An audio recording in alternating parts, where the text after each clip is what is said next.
বৃহস্পতিবার ভারতবর্ষ উদযাপন করছে ৭৮তম স্বাধীনতা দিবস। এই দিনটিকে সামনে রেখে প্রদেশ কংগ্রেসে স্বাধীনতা সংগ্রামীদের প্রতিকৃতিতে পুষ্পার্ঘ অর্পণ করে এবং জাতীয় পতাকা উত্তোলন করে শ্রদ্ধার্ঘ নিবেদন করে। জাতীয় পতাকা উত্তোলন করেন কংগ্রেস বিধায়ক সুদীপ রায় বর্মন। পাশাপাশি দলীয় পতাকা উত্তোলন করেন প্রদেশ কংগ্রেস সভাপতি আশিস কুমার সাহা এবং অন্যান্য পতাকা যথাযথ মর্যাদায় উত্তোলন করা হয়। অপরদিকে ত্রিপুরা সরকারি কর্মচারী ফেডারেশনও এই দিনটি যথাযোগ্য মর্যাদায় পালন করে। স্বাধীনতা সংগ্রামীদের প্রতিকৃতিতে পুষ্পার্ঘ অর্পণ পাশাপাশি জাতীয় পতাকা উত্তোলন করে দিনটি উদযাপন করে।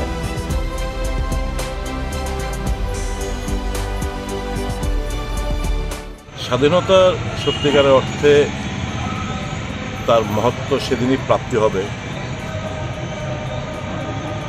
যখন দেশ থেকে গরিবনা দূর হবে, বেকারত্বর জ্বালা থেকে যুব সম্প্রদায় রেহাই পাবে,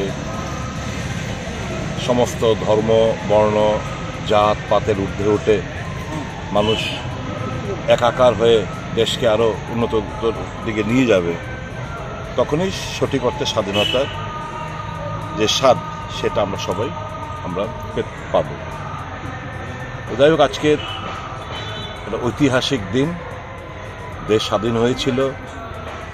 আমরা খুব গভীর শ্রদ্ধার সাথে আমাদের স্বাধীনতা সেনানীদের আমরা স্মরণ করছি।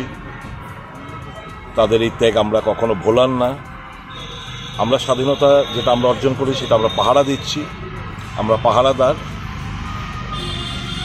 যতই বিপত্তি আসুক না কেন, দেশ সবসময় বহিরাগত শক্তির বিরুদ্ধে এক হয়ে দাঁড়ায়। এটা বারংবার প্রমাণ দিয়েছে। আমরা আমাদের ডিএনএর মধ্যে সেটা রয়েছে। দেশের স্বার্থে যে কোনো স্যাক্রিফাইস করতে দেশের মানুষ একদম প্রস্তুত। আরও খুশি হয়েছি আমরা যে একটা সময় যারা তিরঙ্গাকে নিয়ে অবমাননা করত, আজকে তারাই তিরঙ্গার মহত্বটা বুঝতে পেরে হর ঘর তিরঙ্গা নাড়া দিচ্ছে। দিবস গুটি গুটি পায়ে ৭৭ বছর পেরিয়ে গেছে, আমাদের দেশ স্বাধীন হয়েছে। এই দিনটি ভারতীয়দের কাছে অত্যন্ত পবিত্র দিন, আমাদের ত্রিপুরাবাসীর কাছে তো বটেই। আজকে ত্রিপুরা সরকারি কর্মচারী federation, all Tripura employees federation এবং ত্রিপুরা এমপ্লয়িজ কমিটির উদ্যোগে আমরা এই স্বাধীনতার ৭৮তম দিনটি আমরা এখানে অত্যন্ত মর্যাদার সঙ্গে আমরা প্রতিপালন করেছি।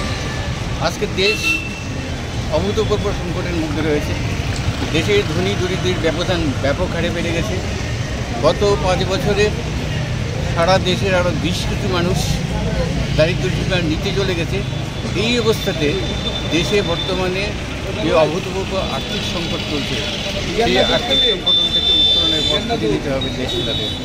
আমরা ত্রিপুরা সরকারি কর্মচারী ফেডারেশনের পক্ষ থেকে আমরা সমস্ত ত্রিপুরাবাসীর কাছে আমরা একটা আবেদন রাখছি।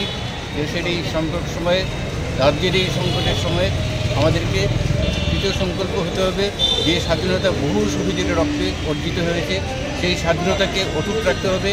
সেই স্বাধীনতা যাতে কোনো অবস্থাতেই ক্ষুণ্ণ না হয় সেই দিকে আমাদের লক্ষ্য রাখতে হবে এবং স্বাধীনতার প্রতীক যে ত্রিবর্ণরঞ্জিত পতাকা, সেই